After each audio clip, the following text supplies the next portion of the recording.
दोस्तों मैं हूं शुभम और आप देख रहे हैं एनिमेशन का खजाना। इस एनीमे का नाम जुजुत्सु काइसेन है जो अपने कैरेक्टर गोजो के लिए पूरे वर्ल्ड में फेमस है। इसके साथ ही इसकी स्टोरी लाइन और कैरेक्टर एक नंबर के हैं। इस एपिसोड के सीजन 124 एपिसोड्स को कुछ पार्ट्स में एक्सप्लेन करने वाला हूं। हाँ दोस्तों, अगर आपने पिछले एपिसोड्स नहीं देखे तो लिंक डिस्क्रिप्शन में जाकर देख लो यार।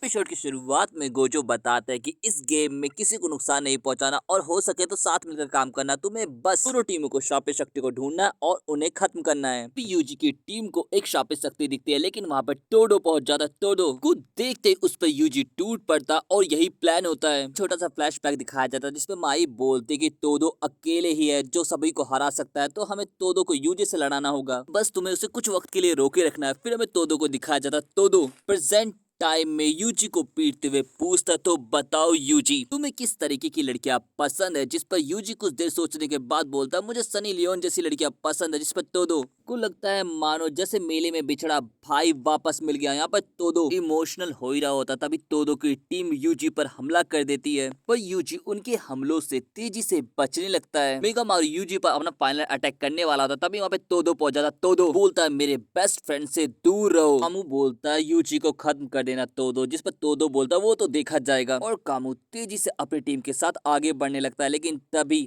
शिमिया पे फुशिगुरो अटैक करता है। फुशिगुरो साथ ही साथ कामू पे अटैक करते हुए पूछता है, तुम यूजी को क्यों मारना चाहते हो? यूजी को मारने के लिए काकू गंजी ने कहा है ना। फिर हमें यूजी को दिखाया जाता है जो टोडो से लड़ रहा होता है लेकिन टोडो बस यूजी की टेक्निक्स को ऑब्जर्व कर रहा होता है। इसके बाद हमें माकी को दिखाया जाता है। माकी पूछते कि तुम यूजी को क्यों मारना चाहती हो? जिस पर मैं यूजी को मारना नहीं चाहती लेकिन एक्सचेंज इवेंट थ्रू मैं चाहती हूँ कि सीएस मेरी सिफारिश करे ताकि मेरा रैंक बढ़ सके, इससे मैं और काबिल बनूंगी और पैसे कमा पाऊंगी। जिस पर माकी बोलते तो अपनी काबिलियत साबित करो। टोडो को दिखाया जाता। टोडो बोलता अगर तुम इसी तरीके से लड़ते रहे तो मुझे कभी नहीं हरा पाओगे, ना ही जुजुत्सु के अच्छे जादूगर बनकर दूसरों की मदद कर पाओगे। तुम्हारी टेक्निक तो अच्छी है, इससे नीचे दर्जे के श्राप को तो तुम हरा सकते हो लेकिन अव्वल दर्जे के श्रापों को नहीं हरा पाओगे। यूजी तुम अपनी श्रापित शक्ति का गलत तरीके से इस्तेमाल कर रहे हो। पहले एनर्जी को फोकस करो और फिर अटैक करो। यूजी बोलता मैं समझ गया। फिर हमें पांडा को दिखाया जाता। पांडा मारू छुप कर अटैक करता जिससे पांडा धराशायी हो जाता। मेगा मारू दोबारा को मारने के लिए आगे बढ़ता लेकिन तभी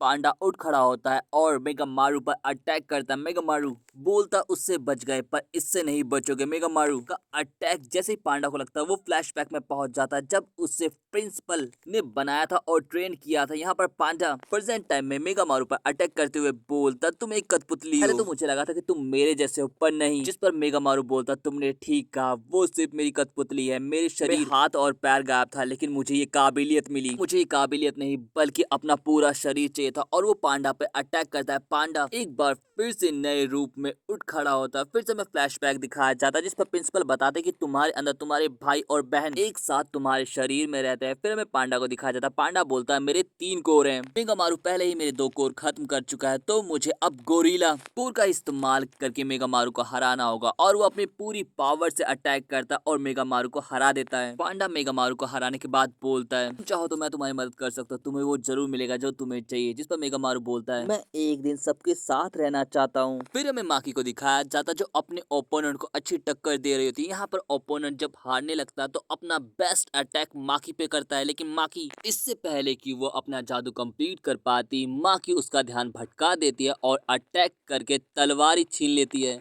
और उसे हरा देती है। फिर हमें गोजो को दिखाया जाता। गोजो बोलता है इसे अब तक फर्स्ट लेवल पर पहुंच जाना चाहिए था लेकिन जेनन क्लैन के लोग ऐसा नहीं चाहते। फिर हमें बताया जाता है कि यूजी की टीम अगर श्राप को खत्म करेगी तो कार्ड रेड जलेगा और टोडो का ब्लू होगा, लेकिन अगर कोई अनजान शक्ति श्राप को खत्म कर दे तो भी कार्ड रेड जलेगा। हमें नोबारा को दिखाया जाता। नोबारा अपने जब ओपोनेंट का पीछा कर रही होती है तो वो बोलती है पता है हम लड़कियों को अगर जुजुत्सु मास्टर बनना है तो हमारे अंदर पावर और खूबसूरती दोनों होनी चाहिए। और तुम सोच भी नहीं सकती माई क्या क्या बर्दाश्त कर रही है। माई जादूगरों के सबसे बड़े क्लैन में से एक की वंशज है जिसमें लड़कियों को पैरों की जूती समझा जाता है। उस पर नोबारा बोलते दोनों को परवरिश एक जैसी मिली है लेकिन मुझे माकी पसंद है और जिसे तुम मारने की सोच रहे हो एक बार पता करने की भी कोशिश की कि वो कैसा इंसान है। और नोबारा ध्यान भटका कर उसकी झाड़ू तक पहुंच कर झाड़ू का एक तिनका ले लेती है और अपने जादू से उसका जादू को खत्म कर देती है, जिससे वो जमीन पर आ जाती है और नवारा उसे पीटने लगते हैं। लेकिन तभी पीछे से माकी की बहन माई उसे घायल कर देती है। लेकिन माकी का सामना करने के लिए यहाँ पर माई आ जाती है। माकी का सामना करते हुए माई को अपना पुराना वक्त याद आता है, जब माई उसका साथ देती थी और माकी ने वादा किया था कि वो माई का साथ कभी नहीं छोड़ेगी। लेकिन बड़े होने पर उसने क्लैन ही छोड़ दिया। फिर प्रेजेंट टाइम में माई को दिखाया जाता है। माई अपनी पावर का इस्तेमाल करके एक बुलेट बनाती है, जिसे माई की बहन हाथों से रोक देती है। यहाँ पर माई बोलती है, मुझे श्रापों को देखने की शक्ति मिली और तुम्हें सुपर ह्यूमन स्ट्रेंथ, पर मैं एक जादूगर नहीं बनना चाहती थी। मैं तुम्हारे साथ एक नॉर्मल लाइफ जीना चाहती थी। तुम्हारी वजह से मुझे जुजुत्सु जादूगर बनने के लिए फोर्स किया गया कि हम नॉर्मल लाइफ जी सकते थे। लड़ते हुए फुशिगोरे को दिखाया जाता, जो कामू से बोलता, तुम अपनी ब्लड टेक्निक का कब तक इस्तेमाल करोगे? आखिरकार तुम ब्लड के ज्यादा बह जाने से बेहोश हो ही जाओगे। जिस पर कामू बोलता, मैं ब्लड को अपने हिसाब से मैनिपुलेट कर सकता हूँ, तुम अपनी सोचो। फिर हमें इनोमाकी को दिखाया जाता, जिसके पीछे काकुगंजी का श्राप पीछे पड़ जाता है, जिसे यूजी को मारने के लिए उसने भेजा होता है। लेकिन नामी जो एक अव्वल दर्जे का श्राप है, उसे खत्म करके नामी तेजी से माकी की तरफ बढ़ने लगता और ये सब दूर बैठा माही भी देख रहा होता है। फिर हमें कामू पास्ट के बारे में दिखाया जाता है। कामू की माँ एक सर्वेंट थी, उसके पिता एक जादूगर थे, इसीलिए कामू की माँ को कभी रिस्पेक्ट नहीं मिली और इसीलिए कामू अपनी माँ के लिए ताकतवर जुजुत्सु जादूगर बनना चाहता है। कामू और फुशिगोरो लड़ी रहे होते, तभी वहाँ पर बहुत सारी जड़ें आने लगती है और इनो वहाँ पर पहुंचकर बोलता है, भागो। के वहाँ पहुंचते ही सभी श्राप एक साथ खत्म हो जाते हैं, जिससे गोजो को पता चल जाता है कि उसके स्टूडेंट्स खतरे में है। गोजो तुरंत निकलता है, लेकिन तब तक ये टकलू चाचा कवच बना चुके होते हैं। गोजो जब उसमें एंटर करने की कोशिश करता है तो उसे पता चलता है उसे छोड़कर सभी इस कवच में जा सकते हैं। तो गोजो काकुगंजी से बोलता, तुम दोनों अंदर जाओ, मैं बाद में आता हूँ। काकुगंजी जब अंदर जाते तो टकला उन्हें रोकने की कोशिश करता। काकुगंजी अपना गिटार निकाल कर उससे लड़ने के लिए तैयार हो जाते हैं और सीन शिफ्ट होकर हमें हनामी को देखते ही फुशिगोरो गोजो को कॉल लगाता है, लेकिन हनामी उसके फोन को तोड़ देता है, जिसके बाद तीनों मिलकर हनामी पर एक साथ अटैक करते हैं। तभी हनामी साइकिक के थ्रू बोलता है कि तुम लोगों को खत्म होना होगा, जंगल तुम इंसानों की वजह से रो रहे हैं, जंगलों को बचाना है तो इंसानों को खत्म करना ही होगा।